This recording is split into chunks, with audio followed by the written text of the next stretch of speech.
여러분 안녕하십니까? 굿모닝 MBN입니다. 휴일부터 내리던 비는 아침 북서쪽을 시작으로 오전에 대부분 그칠 텐데요. 낮부터는 찬바람이 불어오면서 날이 추워진다고 합니다. 네, 날씨 소식부터 알아보겠습니다. 야외에 나가 있는 기상캐스터 연결합니다. 민희경 기상캐스터, 지금 서울은 비가 그친 겁니까?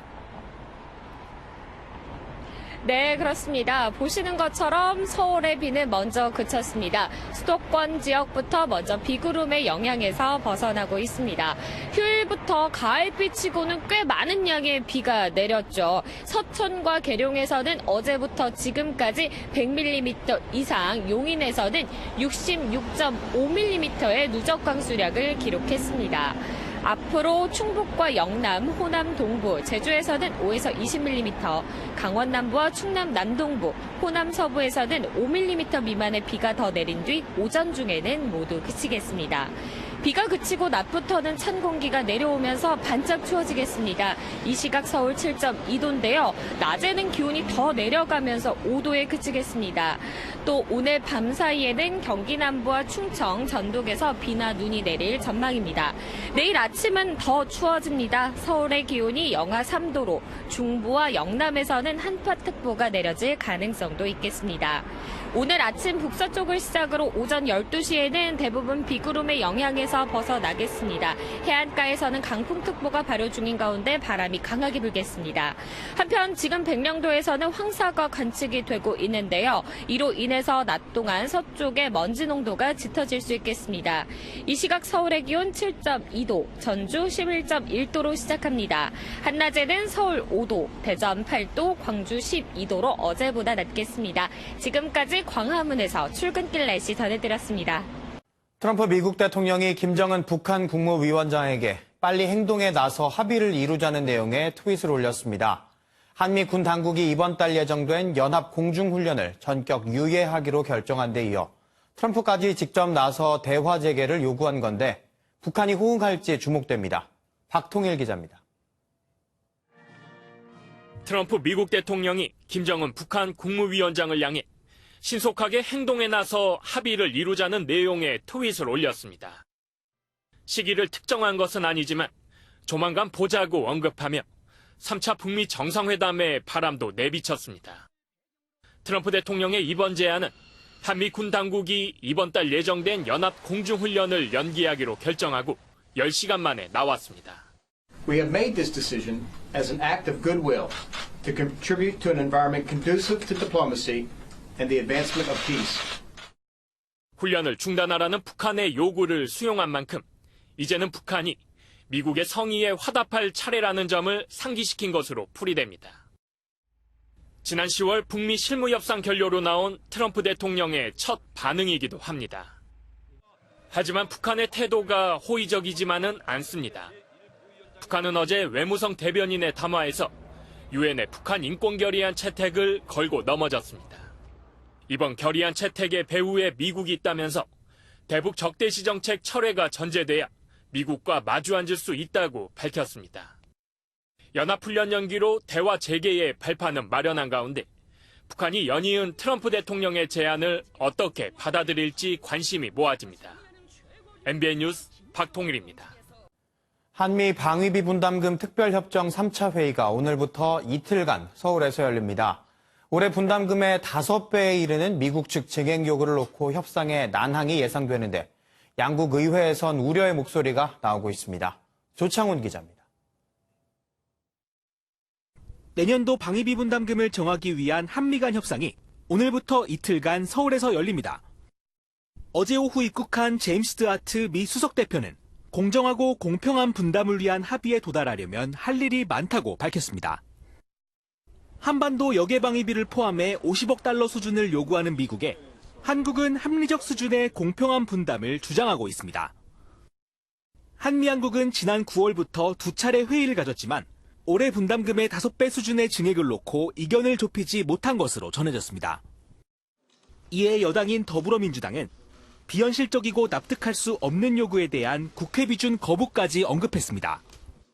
무리한 경비 부담의 요구는 국회에서 비준의 비투권을 강력하게 사용할 수밖에 없다는 점도. 미국 의회에서도 한국에 대한 미국의 방위비 분담금 요구가 납득이 가지 않는 수준이라는 등 우려의 목소리가 터져나오고 있습니다. 하지만 지소미아가 오는 23일 예정대로 종료될 경우 미국이 주한미군 감축 등을 들어 압박 수위를 한층 높일 수 있다는 우려도 제기됩니다. MBN 뉴스 조창훈입니다. 자유한국당도 인적 쇄신의 고삐가 당겨졌습니다. 삼선 중진 김세연 의원 역시 총선 불출마를 선언하면서 당을 해체해야 한다고까지 목소리를 높였습니다. 백길종 기자입니다. 김세연 자유한국당 의원이 기자회견을 열고 총선 불출마를 전격 선언했습니다. 지역구인 부산에서 18대 총선부터 내리 3선을 한 김 의원은 한국당 중진 가운데 처음으로 불출마 결단을 내렸습니다. 한국당은 이제 수명을 다했다는 김 의원은 지도부 사퇴는 물론 의원 전원이 물러나야 한다고 촉구했습니다. 황교안 당대표님, 나경원 원내대표님 두 분이 앞장서시고 우리 다 같이 물러나야만 합니다.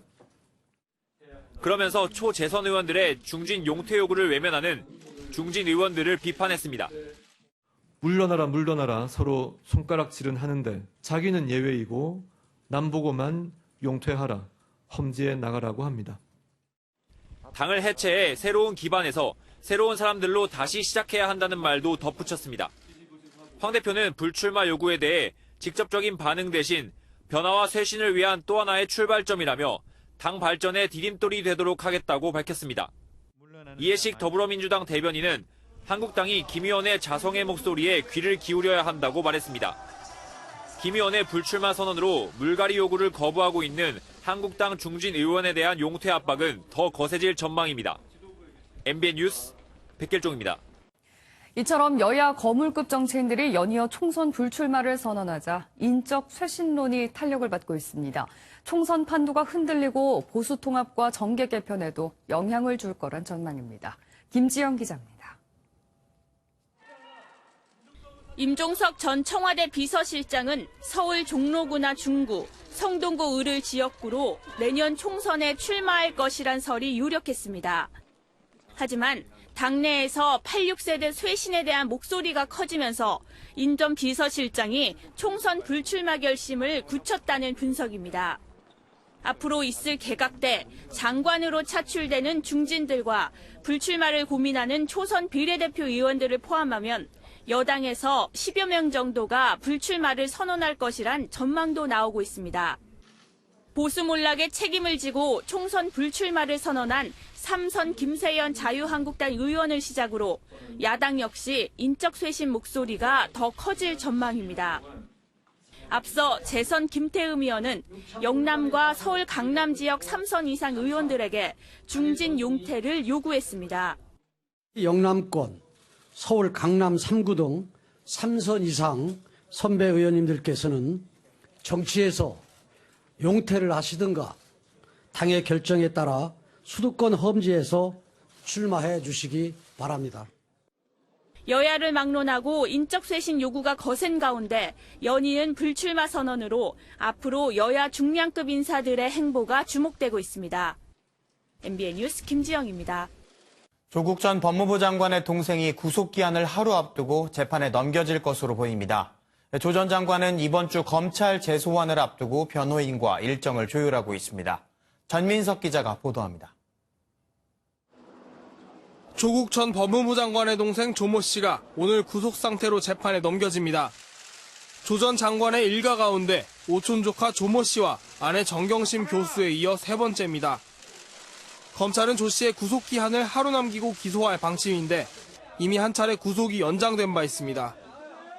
조 씨가 건강상 이유로 검찰에 불출석 사유서를 내는 등 1차 구속기간 내에 조사를 마칠 수 없었기 때문입니다. 15일 검찰 출석 당시에도 구토 증세와 어지럼증을 호소하며 조사 중단을 요청하기도 했습니다. 검찰은 더 이상의 조사가 무의미하다 보고 구속영장의 범죄 사실대로 기소할 예정입니다. 지난달 31일 구속된 조 씨의 혐의는 웅동학원 교사 채용 비리와 100억 원대 위장 소송, 증거 인멸 등입니다. 지난주 검찰에 비공개 소환됐던 조 전 장관은 이번 주 재소환을 앞두고 일정을 조율 중인 것으로 알려졌습니다. 검찰은 정경심 교수의 차명 투자 및 딸의 장학금 의혹과 관련해 조 전 장관에게 뇌물 혐의 적용을 검토하고 있습니다. 자녀의 인턴 증명서 허위 발급에 관여했는지도 쟁점입니다. 조 전 장관은 재판에서 진실을 밝히겠다고 한 만큼 추가 조사에서도 묵비권을 행사할 것으로 보입니다. MBN 뉴스 전민석입니다. 전 남편을 살해한 혐의로 구속 기소된 고유정에 대한 결심 공판이 오늘 제주에서 열립니다. 우발적 범행이란 입장을 유지하고 있는 고유정의 최후 진술과 함께 사형 구형 가능성에 관심이 쏠립니다. 이상주 기자입니다. 고유정을 상대로 한 검찰과 변호인 측의 피고인 신문과 형량을 포함한 결심 공판이 오늘 오후 2시 제주지법에서 열립니다. 수사 과정에서 드러난 살해 방법이 매우 잔혹한 인명 경시 살인이라는 점에서 검찰은 사형, 적어도 무기징역을 구형할 것으로 보입니다. 전 남편 유족들은 아들의 시신 일부조차 찾지 못하게 입을 닫은 살인마에게 법정 최고형을 선고해달라고 호소하고 있습니다. 매 공판이 끝날 때마다 형님의 영정사진을 안고 늘 미안하다고 울고 계십니다. 네 명예를 훼손하는 발언을 멈추지 못하게 해서 미안하다. 지난 4차 공판에서 전 남편이 자신을 성폭행하려던 과정에서 일어난 우발적 범행이라고 주장한 고유정은 이번에도 계획적이지 않았다는 뜻을 고수할 것으로 보입니다. 변수는 의붓아들 살인사건과의 병합입니다. 제주지검은 의붓아들을 살해한 혐의로 고유정을 추가 기소하고 재판부에 병합을 신청했는데 현 남편 측은 병합 심리로 고 씨에 대한 사형 판결 가능성을 높여야 한다고 주장하고 있지만 재판 선고가 늦어질 것을 우려한 전 남편 유족 측은 병합 심리에 부정적인 입장입니다. MBN 뉴스 이상주입니다. 밤사이 비가 많이 왔지만 서울 곳곳에선 화재가 잇따랐습니다. 대구공항에선 에스컬레이터에서 10명이 넘어져 이 가운데 5명이 병원으로 옮겨졌습니다. 사건 사고 소식 김보미 기자입니다. 아파트 창문 사이로 불길이 치솟아 오릅니다. 어젯밤 11시 5분쯤 서울 마곡동의 한 아파트 6층에서 불이 났습니다. 화재가 난 현장입니다. 다행히 인명피해는 없었지만 주민 70여 명이 불을 피해 대피했습니다. 소방당국은 집에 있던 휴대용 부탄가스가 폭발하면서 불이 시작된 것으로 보고 있습니다. 건물 창문에서 검은 연기가 뿜어져 나옵니다. 어제 저녁 6시쯤 서울 마장동의 한 원룸 2층에서 불이 났습니다. 이 불로 다친 사람은 없었지만 소방서 추산 약 380만 원의 재산 피해가 났습니다. 고양이가 인덕션에 올라가서 놀랍니다. 아마 거기에 상자가 있잖아요. 소방당국은 세입자가 외출한 사이 고양이가 주방 전기레인지를 작동시키면서 불이 난 것으로 보고 있습니다. 구급대원들이 어르신들에게 응급치료를 합니다. 어제 오후 5시 10분쯤 대구국제공항 내부 에스컬레이터를 이용하던 단체 관광객 10명이 넘어지는 사고가 났습니다. 이 사고로 5명이 병원에 이송됐고 경찰은 가장 앞에 있던 80대 어르신이 뒤로 넘어지며 사고가 발생한 것으로 보고 있습니다. 어제 저녁 경북 포항 앞바다를 지나가던 목재를 실은 외국 화물선에서 불이 나 약 6시간 반 만에 꺼졌습니다. 선박에 선원 13명이 타고 있었지만 인명피해는 없었습니다. MBN 뉴스 김봄입니다. 5개월 넘게 계속되는 홍콩 사태가 중국 인민해방군 등장 이후 더 나빠지고 있습니다. 홍콩 이공대학을 점거한 시위대는 어젯밤 투석기와 활로 경찰을 공격하기도 했습니다. 장명훈 기자가 보도합니다. 시위대를 향해 돌진하던 경찰 차량이 화염병을 맞고 물러섭니다. 최루탄과 화염병이 난무하고 시위대는 투석기와 활로 저항합니다. 시위대와 경찰이 충돌한 홍콩 이공대 앞 거리는 온종일 전쟁터를 방불케 했습니다. 강대강 충돌 속에 시위대가 쏜 화살에 경찰이 다리를 맞는 등 부상자가 속출했습니다. 하루 전 대테러 특수부대가 포함된 홍콩 주둔 중국 인민해방군이 거리 청소에 나서면서 긴장감이 한층 고조되고 있습니다.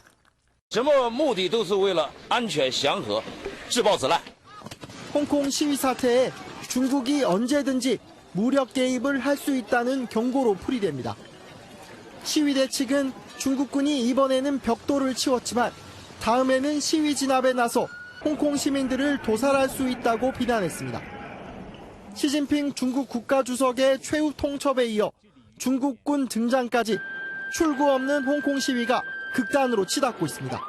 MBN 뉴스 장명훈입니다. 그제 부산 해운대에서 60대 여성을 치어 숨지게 한 만취 운전자가 구속됐습니다. 윤창호법을 무색하게 만드는 음주운전은 하루 200여 명꼴로 경찰에 적발됐고 국립공원에서는 음주 산행도 계속되고 있습니다. 최형규 기자입니다. 비틀대던 SUV 차량이 돌연 인도로 달려듭니다. 60대 여성이 숨지고 8살 어린이 등 3명이 다친 교통사고 순간입니다. 혈중 알코올 농도 0.195%였던 60대 만취 운전자는 경찰에 구속됐습니다. 전날 이제 드셔서 좀 늦게까지 드셔서 많이 남아 있었던 겁니다. 지난해 10월 윤창호 씨 사망 사건을 계기로 숙취운전까지도 처벌되도록 법을 강화했지만 음주운전은 여전합니다. 지난 9월부터 50일간 음주운전으로 경찰에 적발된 사람은 모두 1,593명. 하루 200명이 넘는 수준으로 전체 위험 운전행위 검거 건수의 90%가 넘습니다. 특히 음주안전 불감증은 산행에서도 심각합니다. 지난해 3월부터 국립공원 내 음주가 전면 금지됐는데도 400여 명이 적발됐습니다. 지난 5년간 음주로 인한 국립공원 내 사고는 모두 30건으로 5명이 추락이나 심장마비로 숨졌습니다. MBN 뉴스 최영규입니다. 현대차를 뺀 우리나라 10대 그룹이 모두 최악의 부진을 겪고 있습니다. 우리나라 주요 그룹이 3분기 영업활동으로 벌어들인 이익이 지난해보다 75%나 급감했습니다. 김종민 기자입니다. 미중 무역 분쟁과 글로벌 수요 부진, 제조업 경기 침체 등 3중고가 우리나라 주요 그룹을 덮쳤습니다. 10대 그룹의 상장 계열사 90곳의 3분기 보고서를 분석한 결과 영업이익이 75% 감소한 겁니다.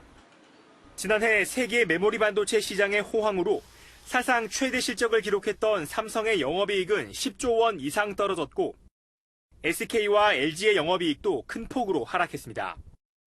우리나라 전체 수출의 5분의 1가량을 차지하는 반도체 업황 부진 등 각종 악재로 수출이 부진한 것이 이익 하락을 주도했습니다. 세계적으로 수요가 부진한 게 가장 크게 작용하고 있고요. 반도체 가격이나 이제 국제 유가나 좀 지지부진한 상황이기 때문에 반등 시점이 계속 지연되고 있어요. 10대 그룹 중에서는 현대차 그룹이 신차 투입 효과 등으로 같은 기간에 비해 유일하게 증가했습니다. 앞으로의 전망도 썩 좋지는 않습니다. 지난해 12월부터 올해 10월까지 월간 수출이 11개월 연속 감소하고 올해 GDP 성장률이 1%대에 그칠 것이란 전망 속에 경제 활력 보강을 위한 정부의 정책 대응 중요성이 커졌습니다. MBN 뉴스 김종민입니다. 한국은행이 기준금리를 인하한 지 한 달이 넘었지만 대출금리는 오히려 최대 0.5%포인트 상승했습니다. 거기에 금융당국 규제로 은행들이 가산금리의 할인폭마저 줄이면서 이사 가려면 내년에 가라는 말까지 나오고 있습니다. 엄혜림 기자가 취재했습니다. 지난 10월 말 급격히 상승한 대출금리에 은행 직원은 곤욕을 치렀습니다. 서류 준비와 심사가 이뤄지는 2주 동안 대출금리가 0.3%포인트 오르자 고객들의 항의가 빗발쳤기 때문입니다. 반대로 올라가다 보니까 이제 조금 당황하고 이제 지금 뭐 좀 잔금 날짜라든지 뭐 이런 것들 좀 뒤로 미루려고 이렇게 하는 분들도 계시고. 지난달 16일 기준금리가 인하되면 대출금리도 떨어질 것으로 예상했던 상황. 대출금리는 기본금리와 가산금리로 나뉘는데 고정금리 대출의 기본금리인 금융채 금리가 예상 밖으로 올라가면서 주택담보대출 금리가 최대 0.5%포인트까지 상승한 겁니다. 기준금리 인하에 대한 기대감이 반영되어 있었는데 이런 기대가 더 이상 갈 것 같지 않다라고 바뀌면서 시장금리가 상승을 하게 되었고요. 은행들의 가계대출을 억제하는 신예대율 규제나 대출 총량 규제 등 금융정책도 엇박자를 냈습니다. 고객들의 급여이체나 카드 사용에 대한 금리 할인폭을 은행들이 줄일 수밖에 없어 소비자가 맞닥뜨리는 대출금리는 더욱 상승할 수밖에 없습니다. 거기에 2%대 적격대출 한도가 소진된 데다 대출 한도를 늘릴 수 있는 모기지 신용보험 연계대출 등도 중단되고 있습니다. 갑자기 증가한 금리 부담 때문에 대출받아 이사하려면 이사 날짜를 내년으로 미뤄야 한다는 말이 나올 정도입니다. 전례 없는 기준금리 인하기에 은행 건전성을 챙기려는 금융정책으로 소비자 불편만 가중된다는 지적이 나오고 있습니다. MBN 뉴스 엄혜림입니다. 김대중 대통령의 서거 10주기를 기념해 국민과 함께 웃고 울었던 인간 김대중을 재조명하는 영화가 나왔습니다. 영화 속에는 김 대통령의 손자가 인터뷰에 나서 눈길을 끄는데요. 이동훈 기자가 보도합니다. 5번의 죽을 고비. 대한민국 15대 대통령을 거쳐 노벨 평화상을 받은 김대중 전 대통령의 일대기가 스크린에 펼쳐집니다. 다큐멘터리 행동하는 양심 김대중은 국민을 위해 목숨까지 바쳤던 정치인으로서 모습과 인간 김대중의 면모까지 살핍니다. 눈물 흘리는 모습도 여러 번 조명됩니다. 끊임없이 우십니다. 또 노무현 대통령이 돌아가셨을 때도 우셔요. 그래서 이분의 눈물은 어쩌면 이 대한민국에 대한 어떤 자기의 마음이다. 처음으로 공개되는 장면과 김 대통령의 생생한 육성은 깊은 감동을 전합니다. 피아니스트 이희아, 국악인 오정혜를 비롯해 제임스 레인이 전 주한 미국 대사 등이 진솔하게 얘기합니다. 특히 김 대통령의 손자인 김종대 리제너레이션 무브먼트 대표가 직접 인터뷰에 나서 의미를 더했습니다. 자기 할아버지가 민주주의 때문에 죽으려고 했던 그 현장을 목격한 과거의 미국 대사 그 할아버지 입술을 통해서 자기 할아버지가 얼마나 이 땅에 이 나라의 민주주의를 위해 헌신했는지를 그 손자가 듣습니다. 국회 시사회를 통해 이미 한 차례 호평을 받았던 행동하는 양심 김대중은 오는 28일부터 일반 관객을 만납니다. MBN 뉴스 이동훈입니다. 문재인 대통령이 오는 25일부터 2박 3일간 부산에서 열리는 한 아세안 특별 정상회의를 계기로 방한하는 아세안 10개국 정상들과 연쇄 정상회담을 합니다. 고민정 청와대 대변인은 이번 정상회담에서 우리 정부가 추진하는 한반도 평화 프로세스에 대한 아세안 국가의 지지를 재확인하고 영내 평화와 번영을 위한 협력 방안도 논의할 것이라고 밝혔습니다. 300인 미만 사업장에 대한 주 52시간제 확대 적용이 한 달 앞으로 다가온 가운데 정부가 오늘 탄력 근로제 연장 입법안 불발 상황에 대비해 별도의 보완 대책을 발표합니다. 정부 보완 대책으로는 현행 특별 연장 근로제의 요건을 완화하는 방안이나 법 위반 기업의 일정 기간 처벌을 미뤄주는 방안 등이 거론되고 있습니다.